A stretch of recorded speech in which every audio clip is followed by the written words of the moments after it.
suprême du pouvoir, l'irruption de l'armée sur la scène politique, le parti dirige l'État, c'est le début de la désarticulation des corps constitués de l'État. Le PCT draine dans l'administration ses membres, sa clientèle, ses courtisans et ses profiteurs. C'est l'heure de la trilogie déterminante où la médiocrité et l'allégeance au parti l'emportent sur la compétence. L'exacerbation du tribalisme engendre un phénomène nouveau. Les révolutionnaires appartiennent désormais au bloc régional dominant l'appareil politique. Cette hégémonie du bloc régional dominant se reflète dans l'armée qui devient le bras armé du pouvoir. Les origines des officiers du haut commandement de cette armée laissent apparaître les contours du bloc régional dominant.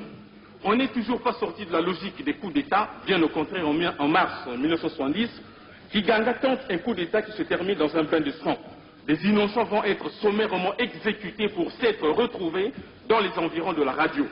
En février 1972, des cadres politico-militaires tels Ange Diawara, Camille Bongo, Ambroise Noumazalaï, réputés ultra-gauchistes, considèrent que le parti s'engage dans une dérive droitière. Ils tentent un putsch pour maintenir le cap à gauche, c'est l'échec. Le pari exige des explications sur les exécutions sommaires de Franklin Bukaka, Élie Théophile Itsou et Oluka. Leurs assassins connus tels Kogura alias Casseur, Aboya et Isambo courent toujours. La conférence devra les entendre.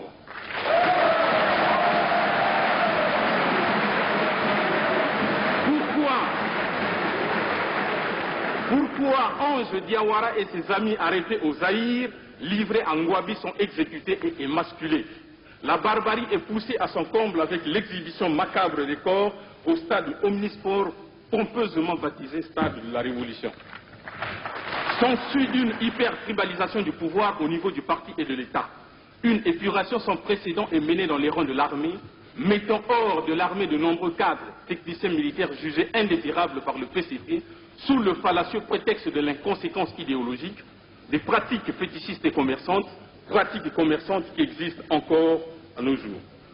Le pays est secoué par une crise politique, économique et sociale sans précédent, confère la déclaration du 12-12-1975.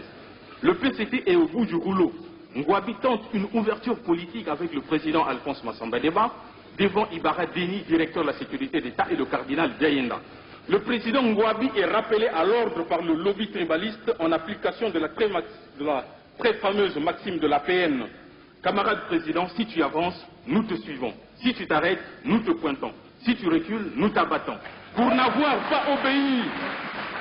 pas obéi à cette maxime, le 18 mars 1977, le président Marien Ngouabi meurt assassiné par un commando militaro-tribaliste. Une junte militaire, le simple dirigée par Yombi Opango, pourtant exclu du PCT, et Sassou s'empare du pouvoir, foulant au pied le statut du PCT et la constitution de l'époque. Cette junte militaire procède immédiatement à l'exécution de tous les témoins gênants, tels que notre seul cardinal Émile Diayenda, Moro, Nkomo et Ontou. Le pari demande pourquoi cette précipitation alors que le peuple voulait des explications. Le pari exige que des explications soient données sur le président Alphonse Massamba Deba, sommairement exécuté.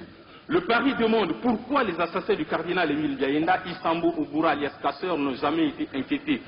Nous demandons également que la mascarade de procès dirigée par Asemekong, Tibinda, Okoko, Milandou Fulgence et autres Eyeni, ayant conduit à l'exécution de 10 innocents, Nuriganga, Samba Diankumbi, Konda, Kanza, Kiangela, Mizele, etc.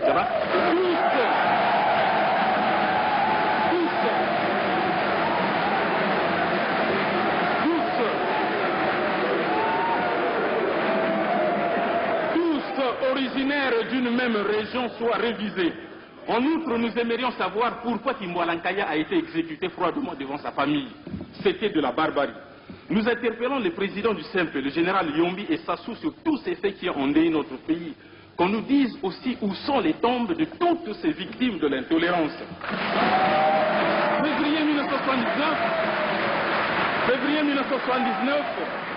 Février 1979, enfin arrive l'homme providentiel, l'homme des actions concrètes, l'homme des masses, Denis Sassou Nguesso. C'est, paraît-il, un homme nouveau qui promet la paix des cœurs et la tranquillité des esprits. Il jette Yombi en prison en même temps qu'une dizaine d'officiers Kouyou. La lutte se transforme en conflit entre Kouyou et Mboshi. Moana Poro Poro fait le ménage autour de lui. Ses amis du CMP.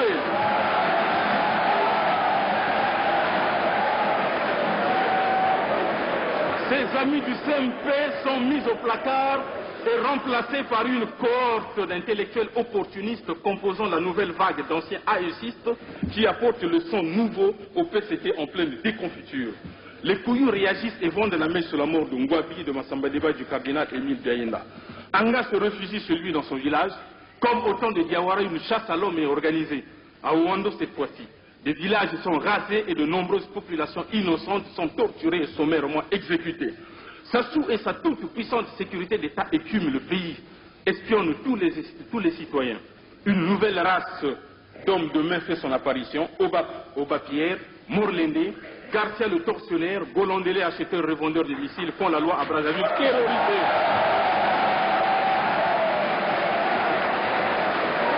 Anga est exécuté. Anga est exécuté, trahi comme Diawara par un pays voisin, le Gabon. La dépravation est à son comble.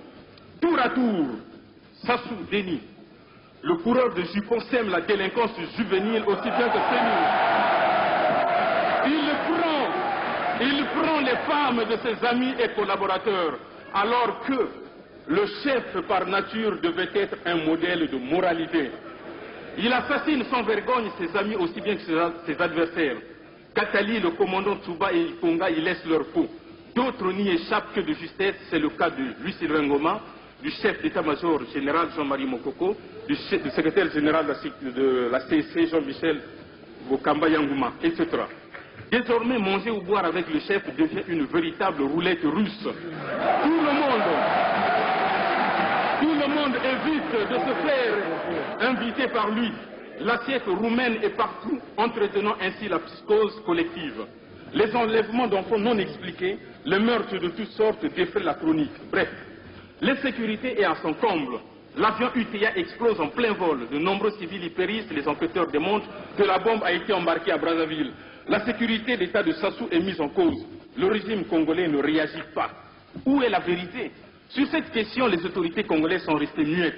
Le Congo est devenu un État terroriste dont il faudra redorer l'image. Sur le plan politique, Sassou, qui a amassé des milliards dans les banques étrangères, ne peut contenir la contestation et les luttes intestines au sein de son parti, notamment depuis l'affaire des bombes de Miami et du cinéma Star en 1982. Aucune lumière n'a pu être faite à ce jour sur cette affaire qui avait coûté la vie à de nombreux innocents. L'avènement d'une ère démocratique dans le monde est venu achever l'effondrement du Parti congolais de travail empêtré dans une crise interne. Au niveau de l'armée, le salaire maximal pour un général de brigade, conformément au décret 77/368 du 21 juillet 1977, est de 211 567 francs CFA. Peut-on, avec ce salaire, avoir des dizaines de villas, Pajero, taxis et autres foula entretenir des maîtresses? Pendant ce temps, le pauvre soldat de base, mal habillé, à peine équipé, n'a que ses yeux pour pleurer face à la cohorte des agents de la sécurité d'État roulant Merco et Bem et narguant toute la hiérarchie non membre du PCT. Même le soldat en faction de nuit autour du palais de Congrès n'a même pas le lit de camp pour la nuit. Que dire de la garde présidentielle et du corps des CRS au service du seul président, véritable armée dans l'armée? Que dire de la police nationale dont la seule mission semble être celle de rançonner les taximans et organiser des ristournes sous la direction du lieutenant-colonel Illo Bakima, ancien caporal à la musique, aujourd'hui commissaire central.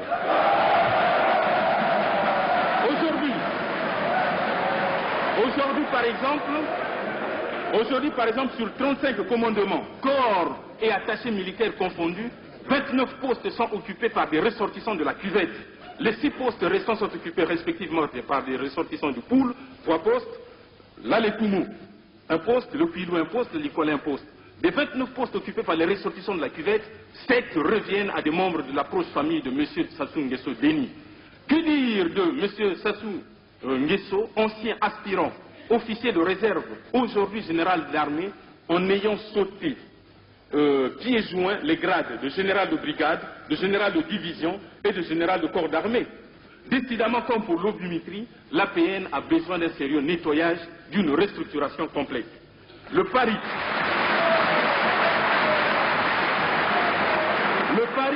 notre parti, on appelle à la conférence nationale pour étudier l'éventualité d'un colloque à l'armée. En définitive, le système monopartiste, depuis 1963, aura engendré le culte de la personnalité, l'écrasement des contre-pouvoirs, la militarisation et la tribalisation du pouvoir, le favoritisme, la politique des cousins, frères, neveux, beaux-frères, belles-sœurs, bref, la familiocratie, les assassinats et les pseudo-procès politiques, le non-respect des règles constitutionnelles, nous battons le record d'assassinats de chefs d'État en Afrique centrale. La gabegie et la multiplication des privilèges des dignitaires, avantages matériels exorbitants, bières livrées aux tuyaux, trafic d'influence. Sur le plan économique, l'indépendance politique de 1960 n'était pas suivie d'une indépendance économique. Les hommes politiques manquaient de projets politiques cohérents, d'où une improvisation permanente dans la gestion de la cité. Dans ce forum, nous devons réaliser le bilan économique des différentes époques politiques de notre pays.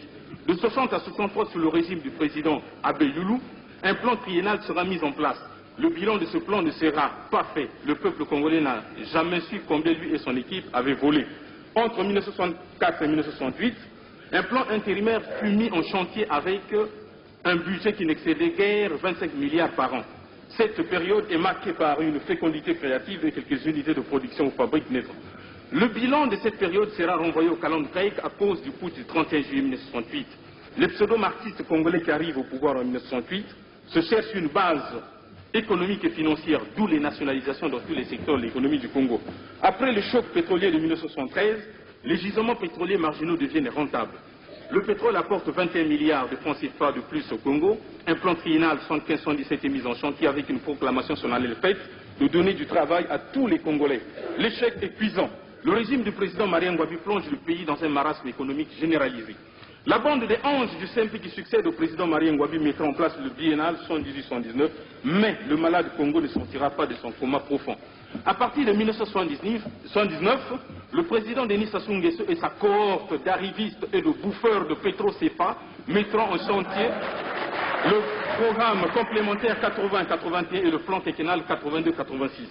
Grâce au second choc pétrolier, 119-80, le Congo, qui hier était dans le besoin de financement, va se doter d'une capacité de financement sans précédent dans l'histoire de notre pays. En effet, les espoirs du pétrole accréditent les autorités congolaises d'une signature favorable sur les marchés internationaux des capitaux. D'où le chiffre record de la dette, plus de 1500 milliards de francs CFA, faisant du Congo l'un des pays les plus endettés par habitant. Il est antinomique qu'on ait perçu d'un côté plus de 2000 milliards de francs CFA de redevances et impôts pétroliers, et de l'autre côté qu'on se retrouve avec une dette colossale pour des résultats économiques nuls et inférieurs à ceux de la période 64-68. De ce qui précède, le PSDC, le Paris, constate que sur le plan économique, le règne du PCT a été le plus néfaste pour le Congo. Après 21 ans aux affaires, le PCT ne peut que parler d'héritage pour justifier son échec. Son incapacité de gérer la cité est notoire. On peut noter l'échec des nationalisations et la planification centralisée, la gabegie financière est devenue la règle de gestion, les hommes politiques et certains hauts cadres se sont enrichis de manière illicite, les signes sont les villas luxueuses qui poussent comme des champignons et la pagérocratie. Ceci contraste avec le marxisme, léninisme, l'idéologie à laquelle ils se réclament. Avec les privatisations, le patrimoine national est bradé. Certains se portent acquéreurs des entreprises qu'ils ont poussées à l'asphyxie. L'inflation n'a cessé de renter le pouvoir d'achat des travailleurs pendant que les hommes politiques étaient au lait et au miel et le peuple congolais dégustait l'eau de mer. Le chômage est devenu endémique, touchant de plein fouet les jeunes, hypothéquant ainsi leur avenir. Plus de 10 000 jeunes diplômés sont à la recherche de leur premier emploi. D'autres diplômés ont choisi l'exil pendant que ceux qui ont eu le courage de rentrer au pays ont leur bagage pris en otage par les transitaires. L'échec de gérer la cité et la mauvaise répartition de la richesse de la nation ont affecté le Congo sur le plan socio-culturel et environnemental. Sur le plan socio-culturel et environnemental, le peuple de ce pays est privé des produits vitaux pour sa survie. L'eau potable et l'électricité manquent dans plusieurs. Pour conclure, de tout ce qui précède, il apparaît très nettement que la responsabilité de M. Sassou Nguesso est totale dans l'échec et la ruine du Congo. Le PSDC de Paris demande qu'il ait le courage politique de démissionner pour donner à la transition toutes ses chances de réussir dans la paix sociale et la concorde nationale.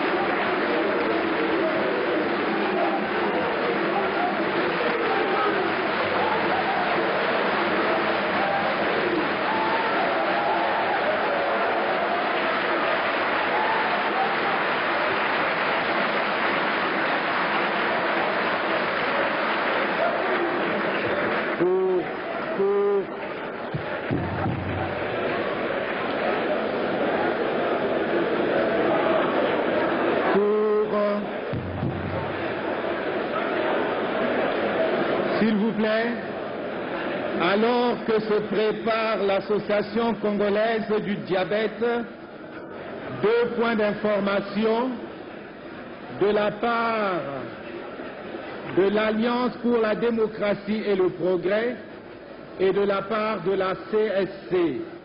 2 points d'information pendant qu'avance le responsable de l'Association congolaise du diabète. La poursuite d'un tel objectif, Monsieur le Président, suppose un esprit patriotique dans le débat, le calme, ainsi que le respect des uns envers les autres. La journée d'hier nous a amenés à relever que certaines déclarations sortaient malheureusement de cet objectif, à notre avis essentiel, pour se transformer en propos diffamatoires, vexatoires et injurieux. Il est normal que des informations maîtrisées par certains conférenciers soient faites à la conférence avec courtoisie pour les besoins de la transparence. Mais la conférence doit être digne et se hisser aux attentes du peuple congolais et ne doit pas se transformer en un lieu d'injure qui engendre la frustration et ne favorise pas l'unité. Par exemple, les propos injurieux tenus hier. Par exemple, les propos injurieux tenus hier contre le président de la République ne sont pas de nature à nous permettre d'atteindre notre objectif de réconciliation. Nous devons apprendre dès à présent à respecter pareille fonction, par exemple, de président de la République. Car aujourd'hui c'est Denis Sassou Nguesso et demain ça pourrait être un autre Congolais.